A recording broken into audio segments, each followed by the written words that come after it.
15-year-old Owen Jones, and in July 2005, I won a worldwide competition to interview J.K. Rowling. I came on this morning to practice my interviewing skills, and Phil and Fern were so impressed, they decided to send me along to meet the stars at the launch of The Goblet of Fire, the fourth Harry Potter film. How has Harry changed since the first one? I suppose all of the films are sort of about a bit of a loss of innocence. You know, when you're growing up, I mean, it's you sort of go from thinking, you know, everything's wide-eyed and it's amazing, and then suddenly you realise that bad people do exist and bad things do happen outside of storybooks and outside of all that. I think part of it is the realisation that Harry undergoes it, particularly in this one. He comes face to face with evil, and so I think that leaves a definite mark on his character.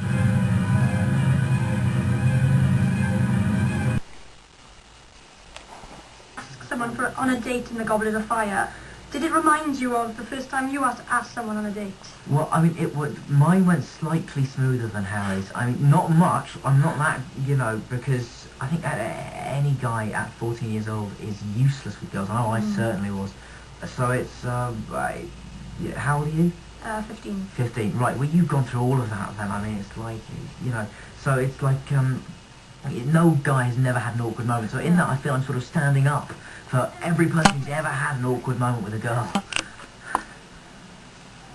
Child stars often go off the rails. Do you think you have handled the fame well? No, I would say I'm completely off the rails.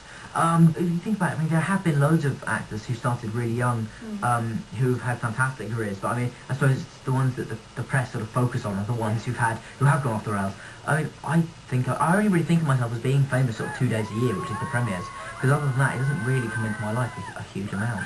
What is the best thing about being Harry Potter? I suppose it's the fact that, you know, so many kids, and not just kids, you know, adults love the books. To be right at the centre of this amazing thing, I suppose basically the best thing is that I've had a fantastic 5 years doing these films, and sort of long may it continue.